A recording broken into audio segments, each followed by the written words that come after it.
Welcome to another edition of the Basketball Teacher Podcast.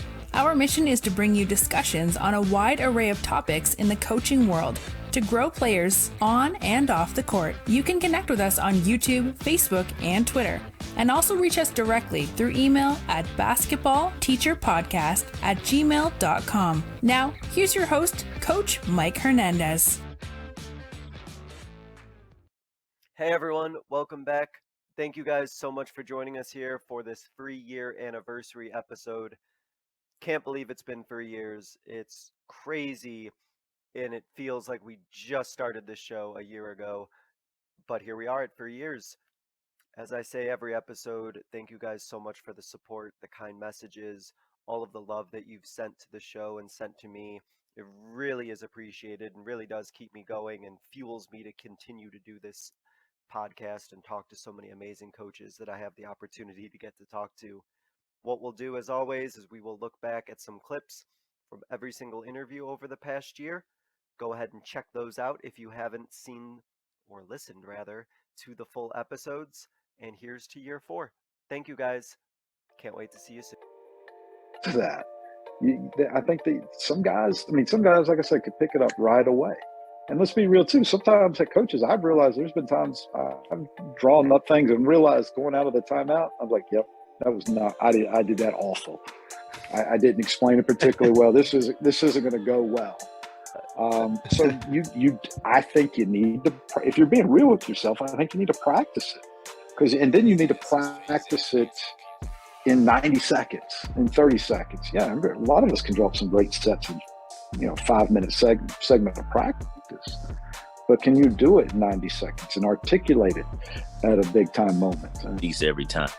Those kind of things. But as far as just a funky, terrible looking shot that I can't stand to look at, I haven't dealt with that one, at least not yet. So that's the good news. But one thing that I have learned, even if you don't have the prettiest looking shot, when upon release, if you've got your hand into that basket, it's got a chance to go in. Mm-hmm. And that's great then, because man, I talked to some coaches and it's like some of them like, how did you ever learn how to shoot a basketball? Who taught you? Like, well, what is happening here with your form? And that takes even more effort to kind of break down bad habits to try to rebuild new ones. So I feel like that must be a testament to I don't know, your youth program or the coaches they got before you, that at least that there's some mechanical things in place that are pretty sound. For sure. Luckily for me and my staff, we haven't had to start from scratch, at least not in that regard. In some other ways we have, but, these young men have come to the table working with something, which has made, our route a little less treacherous. And then we got to factor in, time is very precious. So depending on where they are and in the mechanical, from the mechanical standpoint, and also depending upon what we see their role being for us, that'll sort of dictate how much time we can actually spend on trying to deconstruct and then reconstruct. Absolutely, all the time. I have a group of players that have been playing for me since they were in 5th grade, and now they're seniors. So just they're going to have, I guess, a little bit more allegiance toward our team, toward our program and what we do, because they've been doing it for so long, and that's all they've known. So they've had a different middle 7th grade coach, a different 8th grade coach, a different high school coach, and freshman JV varsity, but they've had me the entire time. So there's going to be an inherent kind of lean toward me and my program. But the main thing that I try to tell these players, especially them, is that it's in basketball, there's not a lot of wrong. There's just different. So, there's how many different ways can we think of to defend a pick and roll, for example? So if I happen to emphasize kind of like trap the pick and roll, and your high school coach happens to emphasize just a switch, that doesn't mean either one of those things is wrong. It's being overlooked. Where, there's young ladies who play on teams, we've seen this a lot, where, they got multiple D1 players on their team. So they're constantly overshadowed. But when you actually watch the game and you watch them play, you're like, this girl is actually really, really good. And if your coach isn't doing their due diligence in regards to recruiting, those are one of the girls that can just be overlooked really easily. So I think just shining a light on your entire team as individuals in any creative way that you can is huge. little fun quiz things. Like one of the things that we're doing with our recruits here is, put like show on Instagram, a little pop quiz type thing where there's 4 answers, and the question is, which one of our incoming recruits was the top, the MVP for her volleyball team.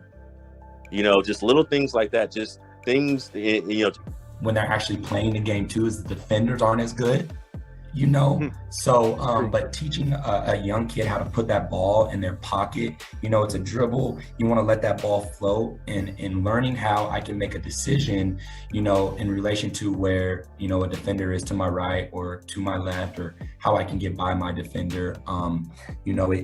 You definitely can teach a kid. And then you also have to use situations. We practice situational when you practice closeouts, and you put a kid in a spot to where, it was a bad closeout. So we're not talking about the dribble right now, but if it's a bad closeout and he attacks that, now you want to go into a re-dribble when you're scoring on the help side. If the defender's not there, you teach the kid to go up quickly, same foot stop or a power up. If the defender is there, beat you to the spot. Now we're going to play with pace. We're going to Euro. We're going to hop to power. We're going to get to our spot. So. And, asked around, and he had a good reputation. So, we thought, we'll give us a try. And I think she's going on her 3rd year, and it's been good. It's been great. He wants to win. He looks out for my daughter. He helps my daughter, and I couldn't ask for anything more out of a coach. He's teaching her the right things, and he wants the best for her. So it's worked out great. But as a parent, and your daughter or your son's getting ready to go play AAU, if you get put with a bad team, that's on you. You got to do your research and make sure you make the right choice and to put them on the right team for your daughter. There's all types of coaches out there. There's a coach that yells a lot, and there's a coach that's calm. Really only like one 8th grader has come in. This kid he's going to be the star player. He won the 2A state title in pole vaulting. He's the tallest kid. I call him Baby Giannis. He's not quite there though. Just big and just goes in one direction at full speed. So I said I can work with that. We got to get him dribbling more, but it was fun to really get down to basics, and just kids that hadn't really been coached. I love that stuff. I love the fundamentals because you can make them fun. You can make them games. And when you see a kid who realizes, oh, I've been doing this wrong the whole time, just teach them, hey, just put your feet like this and bend here, and then they make a shot and they're like, oh my God, yeah, you could do this. Yeah, right. So that's kind of fun. I mean, it's a challenge when you get into competition and you have kids that aren't as skilled. Like I said, I haven't seen all the athletes, but I've seen enough game film to know that regardless, it's going to be a challenge. But I think it's going to be fun. And I just really want them to be passionate about the game. And, that makes all of the difference as well, because now the point guard knows the plays, his shooting guard knows the plays. So now they can collaborate, and now they can be the floor generals for me. I'm just on the sideline, they're on the floor. So it's like, all right, Eddie and Steve knows the plays. Let me see if Billy and Michael can get with the program and know the plays too. Then once they can do that, then they'll build that chemistry with each other as well, on top of what I'm already doing. So then once that happens, then the chemistry will come the more and more as you would transition that into an actual game. So it's like, all right, so now I'm the point guard. So now let me trust that Eddie's gonna shoot this 3. If he's gonna hesitate to shoot. And if I know that Eddie can shoot that 3 and he hesitates to shoot, I'm gonna go over there and be like, bro, don't hesitate to shoot that ball, because I know you can shoot it. So the chemistry will come as they develop more and more trust in each other. And once they trust each other more and more, the chemistry will be out of this world. That game with the guard and big is very lethal when run correctly. It can be either, a pick and roll, or, throw it into the post and relocating out for a shot, or just the guard, like you said, just looking for the big man and knowing exactly where he wants the ball and feeding him. when you got that connection between a guard and a big, it can be really dangerous. So before I lose this thought, I know you mentioned, is circling back to one of the previous answers you gave, about one of the things that you look at is closeouts. So what is it you look for in a closeout, and what are some things that you try to tell and work with your players to kind of refine and clean up their closeout so it's as solid as it possibly can be? Well, when it's summer ball, you don't have the luxury of, scouting as much. So sometimes really early into we want our whole program running the same offense throughout. And I see a lot of value in that. But the truth is, you're going to have different classes of players with different talents, So what I'm running right now, that could change year after year. And I think if I force that on my whole staff, I'm not sure that's doing my job. So I think it's my job to give them options, flexibility, but also, being who they are within what we do and where we're going. So I think it's about having a lot of conversations about our personnel. For example, last year we had a freshman group that had a lot of athletes. They had a lot of guys who can get to the rim, a lot of guards. So we had to talk about kind of what was best for them. And by the time they get to me, I don't know if we'd be running what I was running with the current varsity group. So I think that collaboration and giving our coaches that freedom and showing them that I have confidence in them and their ability to kind of do what's best for that group in particular. And I had to harp on them big time. Like, they trust you with their life. Like, you have to trust them.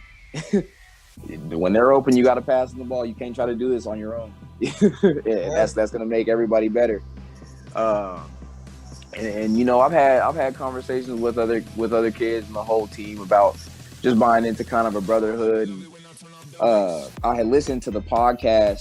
I forget the coach's name, but he talked about the huddle thing, and where he has them huddle, and that was a huge part, I believe, in our success in July, because it just made these dudes trust and buy into the system that we're putting in with each other. By the time I got, them really in the groove of huddling, I'm kind of listening in, and they're like, man, we got to run the dribble drive. We got to do this. They're just repeating what I've been saying to each other.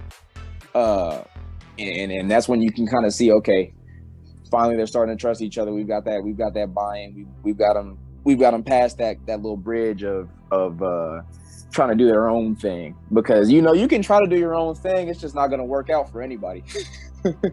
It might not get you open, but it might get the next person open. If you're doing a pass and a screen and roll, you're doing something for someone else. That's how a motion goes. You're literally doing something for someone else. And it might not be you that gets the bucket. It might be the next person or the next person, as long as you're free flowing. But you have to do something for someone else. If you just pass and you're just dancing around and stuff like that, you're being stagnant. And then also, probably the biggest thing was teaching them what happens when you're in double gap. Sometimes our girls would pass very quickly. Like, if I'm trying to do a three, they pass, and the next girl isn't looking at the three cut. They're just passing, and they're going to do a three, and they're going to do a three cut. So it leaves this whole area open and stuff like that. And just knowledge and opportunities, and we can go farther into that one, but the knowledge and opportunities that I'm talking about are just not really understanding, what travel ball is, or where can I go to play?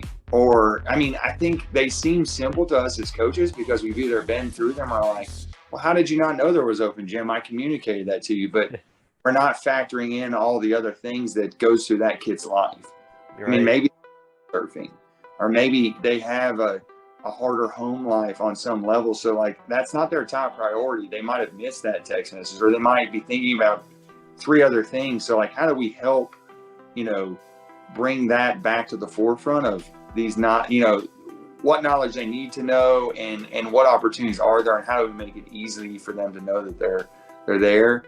And the only other one that I thought of that's kind of unique on some level, but it's really it's kind of the awareness of the players. And what I mean by that is, I was at Veritas Christian Academy, and the players, the community really didn't know much about the school. It had been there for close to 15 years and had really strong program at one point, but people didn't know about it. I talk to coaches, Mike, all the time about these ideas. In fact, I did for this, so I've got a couple ideas. If we have another second on this question. Go for it. Okay, so because there's nothing I love doing more than getting together with coaches and talking hoops. So you might think I have no life, but I just I'm not much different, so go ahead. Yeah, you bet. It's super fun. So Brady Meeks is a guy at Arvada West near Denver. That they were never a very stud program, but they're deep now at all three levels and they're real competitive. So he said the number one thing he tries to do was to change the culture of losing, or he tried to do was to change the culture of losing and bring a sense of pride back to girls basketball. He says, I don't want to act like it was easy, but sometimes it's as simple as being passionate about what you're doing to get the kids to believe that someone has their backs and their best interest. We also did a lot of team bonding, dinners, etc., to bring the joy back to being with each other outside the court to help with chemistry on the court. So those are some things he said were real effective. And then Derek Yowsey, there's a brand new high school. It's only like 3 or 4 years it's been a high school. So he built a program literally from scratch at Severance in Colorado. He talks about creating enthusiasm by him personally coaching the feeder teams. But, that's, every coach wants to feel that way, I do. Have all the answers, right? And so, but I've told my coaches, sometimes it's not the X and O's. Somebody has nothing to do with X and O's. It's the Jimmy and the Joes. It's if you got dudes that are just better than my dudes, I can go out there, and create the most dynamic plan. And sometimes your players just better than my players. They're gonna make things work. But the one thing I'll say is, if you're gonna beat us, it won't be your plan A or your plan B. So if you spend a lot of time practicing plan C, then you'll be fine. If you don't, then y'all gonna be learning plan C on the fly. And so, for example, we played a team last year. We played them twice, and the first time we played them, it was my fault. It was my fault. It was a poorly scheduled game. It was the third game in 4 nights. We had just came off a super emotional game against our rival where the gym was packed. We blew a 15-point lead, but then came back and won. It was, everybody's emotional. Oh, yeah. We ended up playing less than 24 hours later. And so we're flat, we're terrible. We played decently well in the first half, but then the team runs out the gym. So we lose by 30 points. And I told the guys, I said, guys, this is my fault. Don't, you can feel bad that pins that say 84 that they put on their backpack. And it's kind of like the, Ohio State helmet idea a little bit. So every game, if we win, everybody gets a pin. If I write out individual goals for each player before the game, and if you reach your individual goal, you get a pin. And those pins, those goals are never scoring. I've never put, go get 10 points and you get a pin. It's 3 O boards, 2 steals, 1 charge, stuff like that. So that is where it was really embraced as well. And I have another cool story on that. At the next day at each practice, I would say, okay, here's our ring ceremony, or pin ceremony, I should say. And I'd give out our pins. Here you go. You reach your goal, you reach your goal. And one of our guards, Alyssa Kim, about the 3rd time, she goes, hold on, coach. She goes, I need to take over this pin ceremony.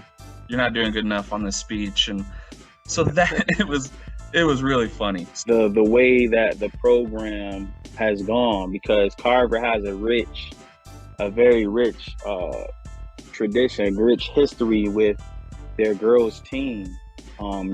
They've won 2 state chips. 1 was a runner-up, and they have a player there that's a legend. You can't even mention Carver sports without mentioning Portia Jones, who ended up going to Wake Forest, and she did her thing at Wake Forest. Carver's had some WNBA players, and so with that, now I'm trying to involve everybody, the past, to the alumni to come back, because I am very invested in bringing back that history and brushing off the dust from that history, I should say, and so I think with that, once they see that, then everybody will be bought into it, not just the players, but everyone within the community. And therefore, when they see that, I think the players will respond even more to it, and it'll bring more players or more people or more females to the game. Just making sure these guys don't ever want to feel like, you're not more important than other people. And so anything we can do to do that. But there is some things that obviously come with being a senior upperclassman or somebody that has started varsity and been that experienced person that obviously, like your team captains and your guys that lead the huddles and the breakouts and stuff like that. I think that stuff can be earned, but yeah, younger kids buy into that too. Here's this guy that's been 3 years starter. We're going to listen to that guy when he talks, So yeah, absolutely. Is there a lot that you do or work on in terms of like team building or kind of bringing the guys together? But I love that stuff. So like right now, for instance, like one thing we've done, when I became the head coach, I thought it'd be a really good idea. So I just bring this one up because we're currently doing it. So every Friday night that we have a home football game in Hera, we go out to eat as a basketball team before the game. Both ways. So my criticism and my correction is also very honest. So in both ways, athletes know that whatever I'm communicating, whether it's positive or negative, it's really how I believe. And does that delivery change depending on the athlete? Absolutely, because we have 10 or 12 different athletes, which is 10 or 12 different personalities, and the way I communicate with one is not how I communicate with all, because they're all motivated differently. But all of that feedback, positive and negative, it's all honesty, and sometimes that can really lead to some really tough conversations, because there's some tough conversations that happen throughout the season where they need to be honest, and it's not great. It's not fun for us as coaches. It's not fun for the athlete to be on the receiving end of it. But unfortunately, it's things that need to happen to help the program go in the direction it needs to go for success. A lot of kids don't, and I think it could really make a difference in a lot of performances for kids.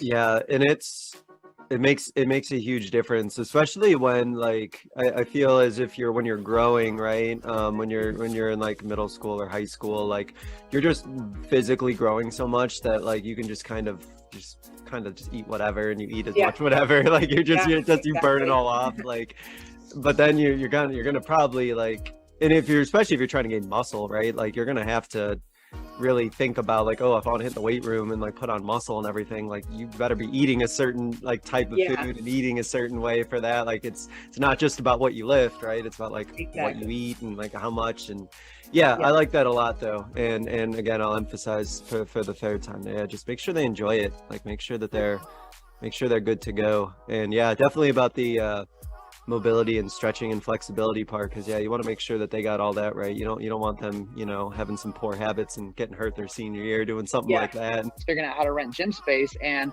I think I'd say 5 years later, by like 2010 2011, I was able to kind of finally build momentum, and I started kind of renting out a local school gym. And I think I initially put it out, and this is before I got kind of into social media. I sent out some emails, which we still email now, but I sent out some emails to like area coaches, and I said, hey, my name is so-and-so, and, love to get, some girls basketball programs going, and I'm going to hold these clinics at this day at this time, and, love to have them, and they're free. And I was just going to pay the gym cost and just try to get some girls in playing. And that went okay. And I'd say I probably did that for like maybe 6 to 7 months. And I was getting, I don't know, anywhere from 10 to maybe 15 girls would show up. And I was going once a week, and basic skills, fundamental stuff. Sure. Well, about a year later, after kind of doing that, I decided, enough is enough. I stopped working in hotels. Discern what is going to fit your style of coaching. Like, obviously, that's why it's important to, as a coach, to kind of come up with your offensive and defensive philosophies first. And even just as a vague defensive and offensive philosophy, and just imagine, how do you want to see your team play? How do you want to see kids? How do you want to see your kids act? Your culture is just as important for anything. And I know you just had the Clovis High School coach last week. And I listened to that one, and I was just like, your culture is just as important. And understanding all those things as a basketball coach, once you understand those things, then it kind of makes deciphering what is valuable to you and what's not it makes it way more easier to like understand, because you know there's a lot of people who just put like a lot of junk out there where it's just like you're looking at it and you're like, oh, that looks cool, but then you like are like, I don't think that's actually developing anything, or that's actually going to help, or it's actually going to work, or it only works because they have these type of players. A situation and gets past you. I know for me as a player, I was going to do anything possible to get back to my right hand, and that was every single time. And so I kind of took that and kind of played with it in my mind. I was like, you know, how can we apply this all the time? Sure. And then I thought back to my JV coaching days at Fort. I worked under a guy named John Hawkins, and we kind of had those same conversations where sometimes we would flip back and forth, and sometimes we would only force you left, and sometimes we'd let you go both ways and just kind of play you to our best of our ability. And it seemed like a lot of times when you forced left, better things happened. And so again, it just took us into that mindset of like, all right, so let's take this. What if we teach this all the time? No matter where you are, we're going to force your person left. What are the benefits that come from that? Well, the benefits are defense. From a defensive perspective, if I'm always going to force that guy at the top of the key left, if I'm one pass to his left, I should be in the gap every single time. If the ball's on the wing and I'm guarding the guy in the corner and I'm one pass to the left, I should always be in the gap. You don't even get those moments of times where you do get to be able to pound it out and ISO it. And then I could take it a step farther and say, hey, let's go watch your favorite NBA player. I guarantee you that more often than not, he's catching the ball and ripping to his hip and getting to a spot and making the easiest, most direct path line to the basket, the easiest way to score. And kind of when you break that down a little bit to them and they're locked in with you, I think they see the importance of the simplicity of the game. A lot of times we got to challenge our athletes, like, hey, like I do this a lot of practice. I'm like, hey, can you make 15 right-hand layups in a row, right? And that's a lot of times just about having a good amount of focus. And then they get through it and make 8, 9, 10, 11, 12. And then like they just get too comfortable with it and they miss one. And I was like, look, if somebody told you if you can make 15 right-hand layups in a row for $1 million, you'd be like, yeah, for sure I can do it. And then you get actually into that moment in time. Yeah. Then they're locked in. So it's when it comes, like I said, man, when it comes to understanding the importance of developing skill and that the basis of and then playing a bunch of games, I think one of the most important things is understanding what your weaknesses are. And sometimes I just had him stay back if he wasn't, quick enough to do that. So it's all been predicated with guys I had in the back, and at the same time my 4 guys. With Newcomb, I was able to face guard people in the front. Oh, really? We face guarded, and the 2 back guys, it kind of like run and jump, but then once the ball got in, he wants stuff. It just gave something different. A thing that I have been doing for the past couple of years is just really watching a lot of film on teams' press breaks, and however their press break is, we just matched up to it. So like if they did the 1-4, of course my front 2 guys knew to be in between the outside guy and the inside guy, because of course they want to try to hit the guy on the outside, and we pressure it and they just hit the guard slashing through and they break the press like that. Instead we want to make them make passes. So like they did the 1-4, we just try to play for a 10 count. You definitely got to teach kids to keep spacing out there with the dribble drive, because what I noticed, and it still happens with our kids, is as the drive gets going, they have a tendency to just start lifting early for no reason, and they just, because they're just anticipating I'm going to get the ball next. So they just start lifting early. And so it takes away the gaps that you want to create, and Coach Schaefer, he talks about it a ton, about creating those gaps and then those super gaps. So we really want players driving at super gaps. But, our players sometimes they get what I call happy feet, because they're like, oh, I'm going to get it next. And they just start cheating up. And then they start bringing all that extra defense into an area that we don't want them to be. So I would say for sure, coaches would definitely have to get that timing down teach them. We've taught the drop zone and we've taught the rack zone, and hey, if she's not in the drop zone, you shouldn't be lifting. Those types of things. So, but you still have to remind them, and it's constant and it's ongoing. At this level, at the high school level, for sure. Sure. But I'm sure at the college level, kids probably a lot more focused, and they'll be able to handle it a little more. But I find that high school kids, they tend to just want to creep up. 30 games, 25 to 30 games on a typical season, where we're going to have these peaks and valleys. So we try to do lunches with kids. So I've already had. This is a young season for us. In Arizona, we start kind of early. So we had tryouts on November 1st, and we just played our first game on the 18th, I believe, last Friday. So, but I've already had lunches with 8 of my players and just checking in. So it really, we don't really talk a ton about basketball. Yeah. We just talk about, hey, how your class is going? How do you feel? Do you have any concerns or anything like that? It could be about basketball. It could be about school. It could be about maybe a difficult situation in a class, whatever. I just want to see kind of where they're at mentally, so I could maybe tweak some things and some deliveries that maybe we can adjust in practice. From yourself and from your kids. Yeah, I think those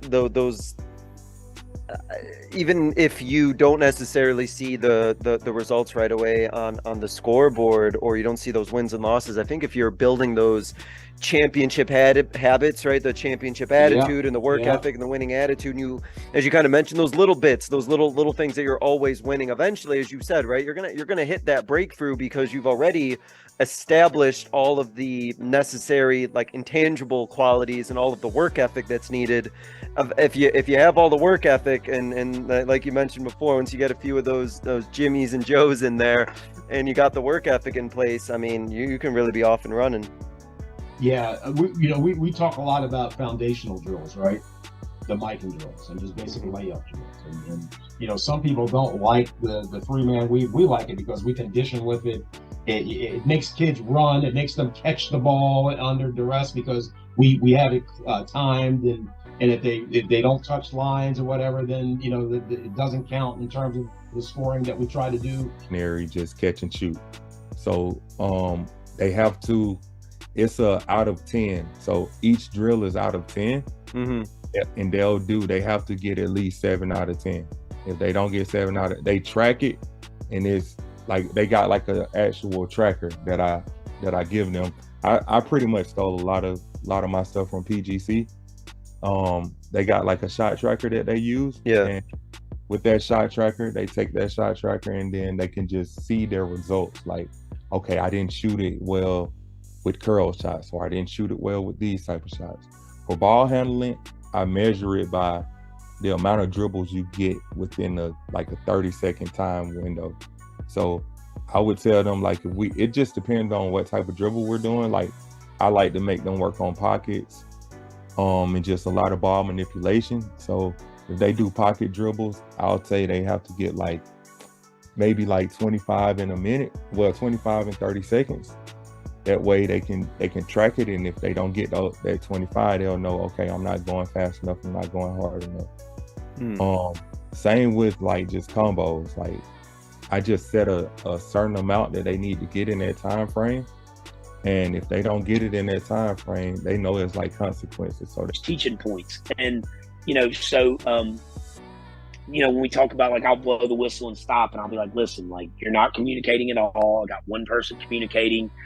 Do better, or we're going to fix it ourselves. We're just going to, run, or we'll figure out something to do that you hate to do. And, and really emphasize that.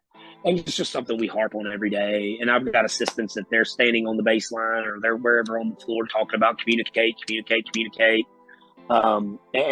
There's just things like that. We're just trying to be really intentional with our communication.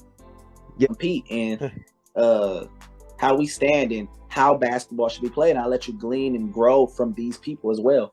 So that's one big thing I love about my coaching staff and what we get to do and the opportunity they get to get. And then the one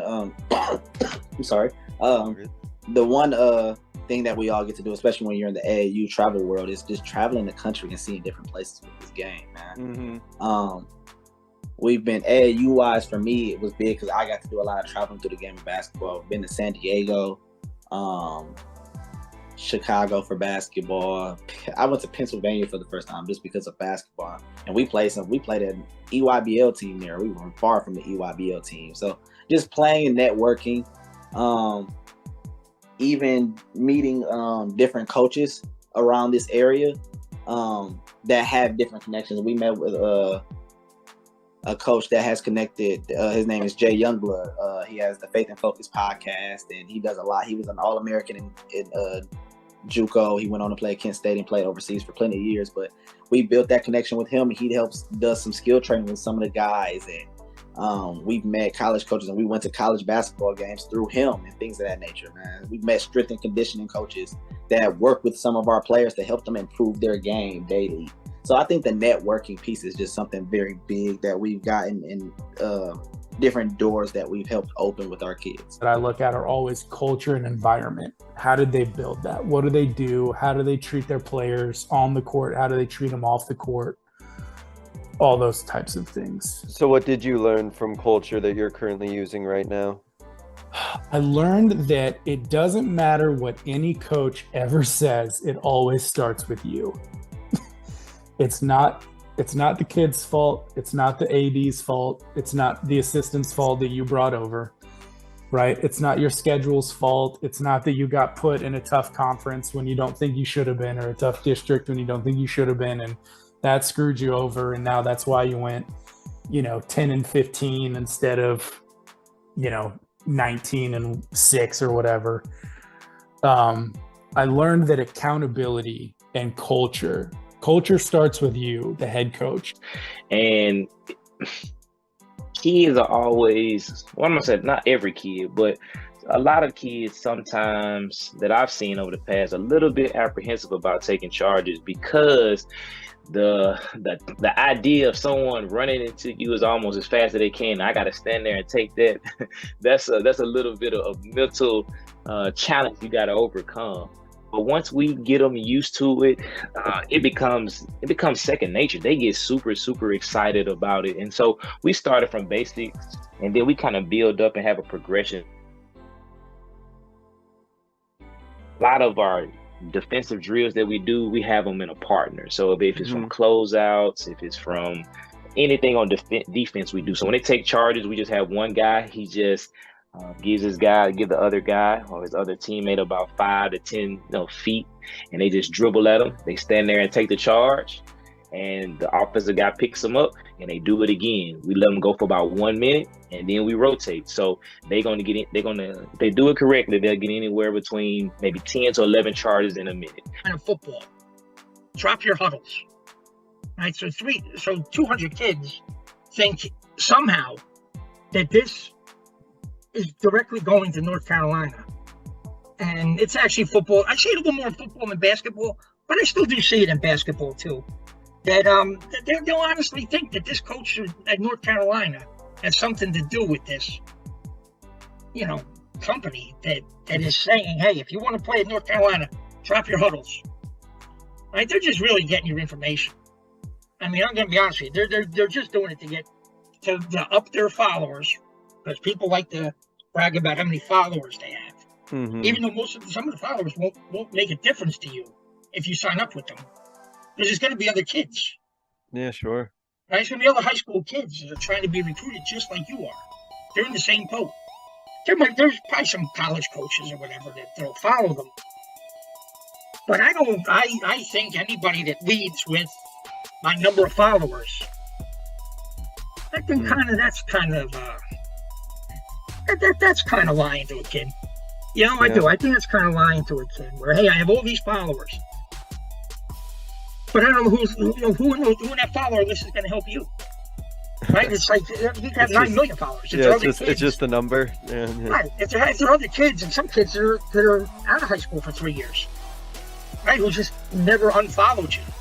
They watch the Celtics a lot, and I like Jason Tatum, to be honest, but he argues with the refs a lot. So they sort of just like to look up to the stars, and if they see Tatum yelling at the ref, they probably that might cause the tail a little more. But I think that, when they're kids, if a kid starts arguing a little bit, they're kids. So I usually, if it's like a fourth grader, they're mad over a call, I usually say like, buddy, calm down. But the coaches are supposed to set the example. And what I find is that some coaches are nice, they're very nice, and some, but when the coaches start arguing, I sometimes feel like it rubs off onto the players.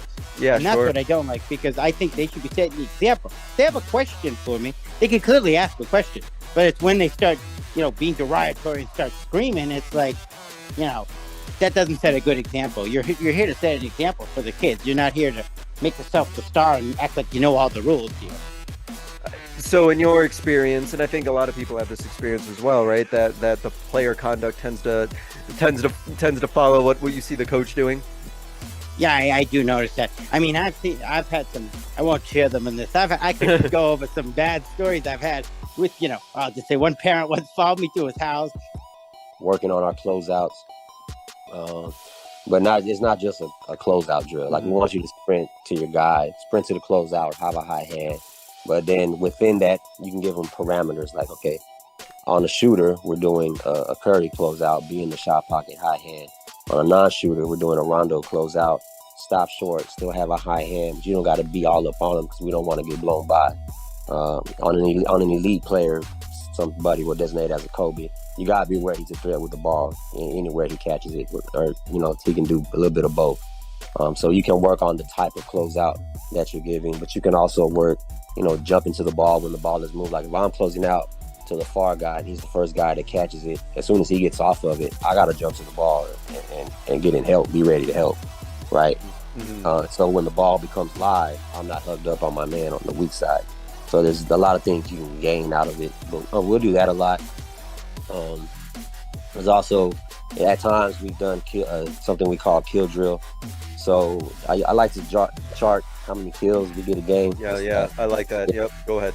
So 3 stops in a row is a kill. Fast as we can, push ball, get to the rim. I love hucking threes. Sometimes, though, that can be a bad thing because if you're not on and the other team's getting to the and if the other team's getting to the rim, you're in trouble. But defensively too, I love trapping. I like chaos, and I like speeding up the team, because we all know, we always say we need to practice faster with our shooting in practice to simulate games, and it's very difficult to do that. So during the games, I love speeding teams up, trying to trap them, press them. The good teams, man, with good ball handlers and stuff, they handle stuff pretty good. The teams that are, let's just say average, they struggle with that. But the hard work mindset is we're going to fly around. We're going to dive on the floor for the ball. We're going to help each other up. We're going to pat each other on the butt. But if you make a mistake, you can ask my guys, man, I will chew their butt. Group who's super shy. I really have shy group. That's and that's, for me, it drives me nuts. And again, I think that just really, it plays to the area and the type, just basketball is not super strong. Women's basketball is not super strong and prevalent in, this small Central Coast, Monterey County. There's a lot of softball, volleyball, soccer is huge. So a lot of kids really just kind of go to those sports. And so for the kids that, in practice, I'm asking them like, what are you confused with? And they just kind of go silent, and it drives me absolutely nuts. But since, since the seasons progress, you can see their minds are really starting to work, and they're like, okay, now I get it. But to me, again, I've gotten to know these kids. I've really started to understand, like, some of them just kind of get anxiety when they're put in, called out in front of a group. And sometimes it takes longer. Sometimes you won't find out to the end of the season really the true character of your team. Sometimes you find it out really early. Sometimes, this year I would say we found it out after we had a very disappointing loss. And guys were not doing what they were supposed to do on the floor. And, I said, all right, I'm going to go out and find out who the quitters are in this program. I'm saying I'm going to make practice to the point where you consider quitting, because I need to find out now who the quitters are and who I can count on now That way, once we get to, playoffs, I'm not, questioning who the guys are, who's on the boat, and who the guys aren't. So I made it a point to drive and get them as close to the edge of the cliff as possible. And push them right to that breaking point. Yeah. I mean, I'm really, not yelling. I raised my voice, but I don't cuss at all. I don't curse at all. It's maybe not always necessarily about agreeing with everything that the head coach is doing, but at the same time respecting, hey, you might want to run one or two drills differently. You might want to do this differently. But at the end of the day, I think it's about kind of respecting them for the program that they've built and they're running. Because I do think at the end of the day,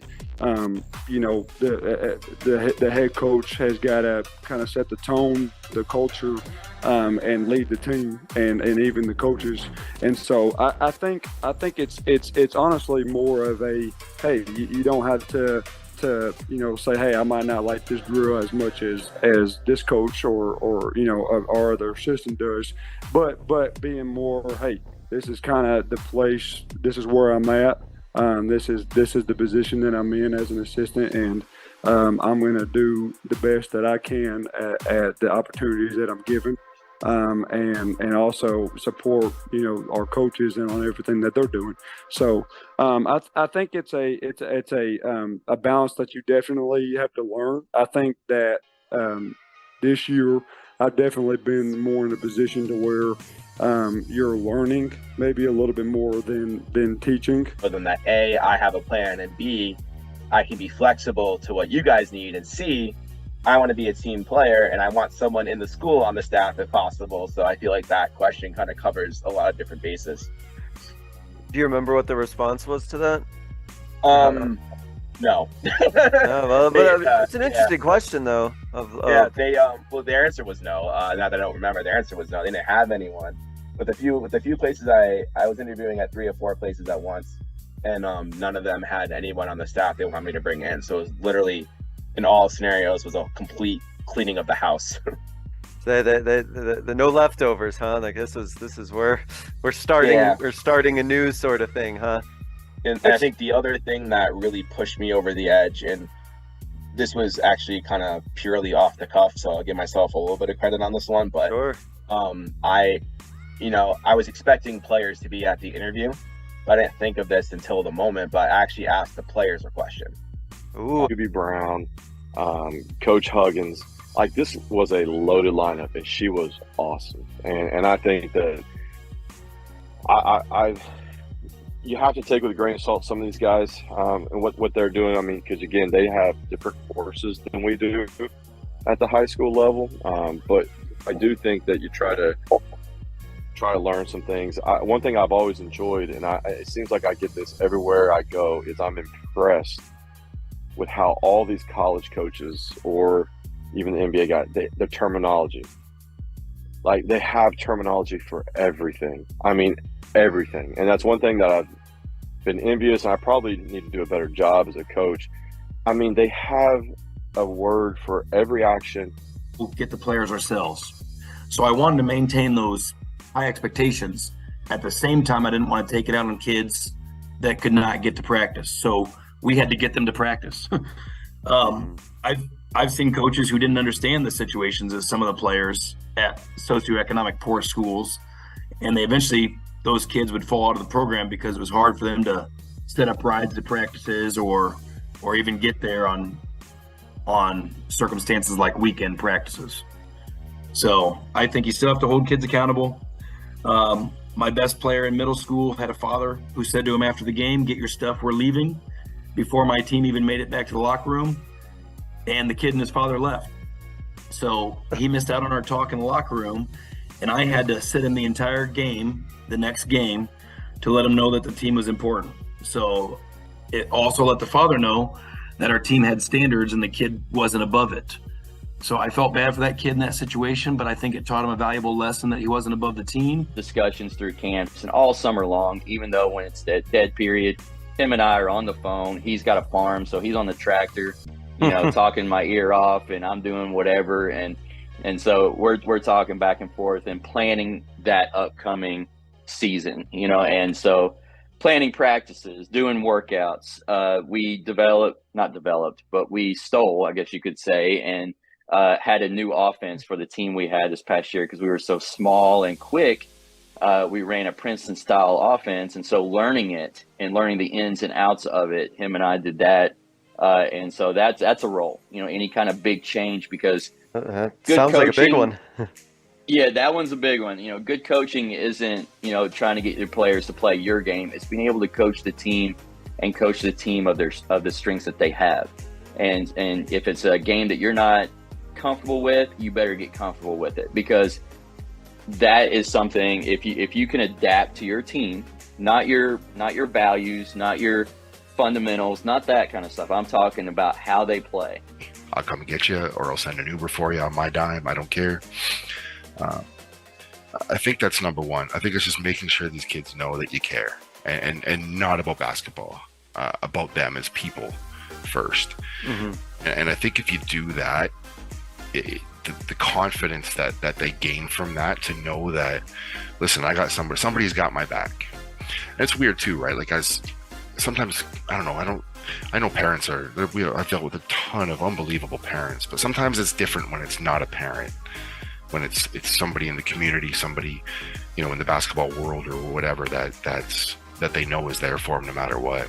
I think that's huge. Yeah. I think it's huge. And I think it allows them some freedom to be like, I can do this and make a mistake. And you know what? Coach has got me. I can talk to him, or maybe I can't talk to my parents, but I can talk to Coach, because he's not going to say nothing. He's going to listen. He's not going to judge. And I think, number one, that helps a lot with their ability to believe they can do something. Kind of know where to go. That's kind of the details behind it. I think to get really good at it, you need kids that can read. We talk a lot about reading eyes and reading shoulders. Like if we've got the ball in a trap and you're a rotator from there, most people are gonna stare down where they're making that next pass. So can you make something look open and then go and take it away, move on airtime, and try to get a deflection or steal? For us, there has been games. Our second game of this season, we played a team that ended up in the Final Four of the state of Ohio, and we kind of we felt like the Buzz was going to be a good matchup, against them. They beat us by, I think, 35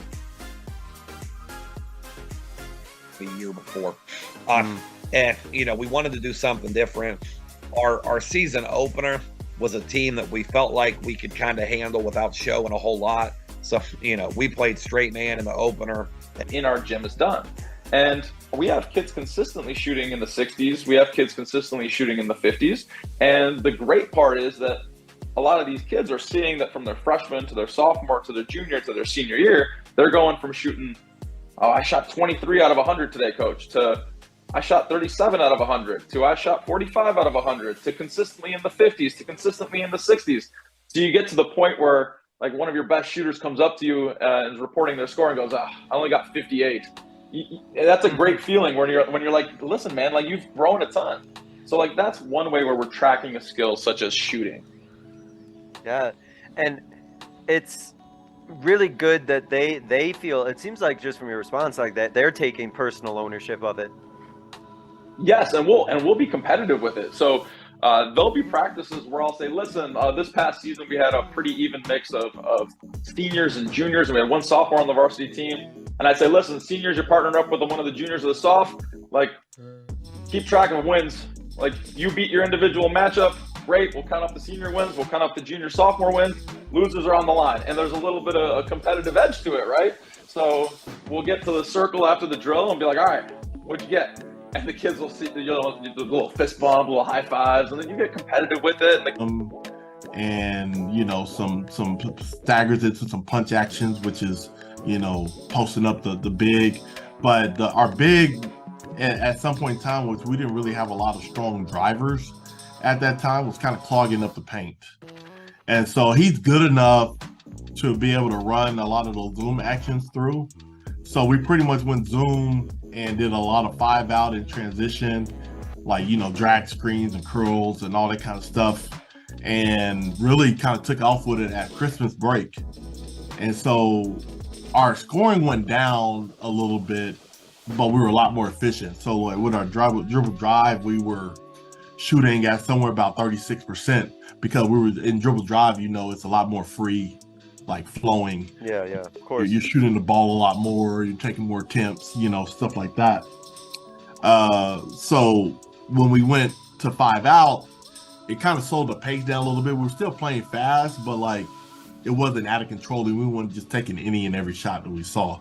So when we went to positionless, a lot of the kids, they didn't have to, if you wanted a ball handler, you didn't have to worry about ball handling, and if you were a shooter, you got to your place and you shot, and so it kind of simplified the game a little bit more. So why'd they take me out of the game, but then at the end, what a shame we lost by 2, because you realize the value of every possession. And so that's kind of what I stress with my kids. Like you have to pay attention to the fundamentals. We've got to do the little things. The little things aren't always fun. It doesn't feel good to sit down in defensive stance. No. Yeah. I mean, we have the tendency to want to stand up as soon as our player gives up the ball. We're not on the ball anymore, and we relax, and that's when you get beat on a backdoor cut, right? So, it's kind of that constantly reminding them that every play matters. Basketball is such a fast sport that you have to focus,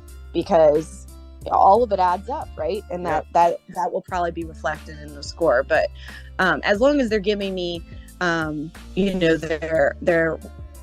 best effort. Because I was always taught growing up as a player, hey man, if you're not tired in 3 minutes, you ain't working hard enough, so and we kind of tried to get that in our kids, and we started seeing our kids grow up a little bit in maturity because they started tapping out, and they weren't, they're like, Coach, I gotta come out. I want to stay in, but I gotta come out, So when you see that, and when you see kids starting to do that, I think your kids are turning the corner a little bit, because that's a character thing, not being selfish too. So, and so it's one of those, like, it's okay in a sense to, like, you need to be wearing yourself out. Like, you got to push yourself to that point. That sounds like that was like almost kind of like a point of emphasis or a point of pride that you worked yourself to that level that, like, you got no choice but to be coming out.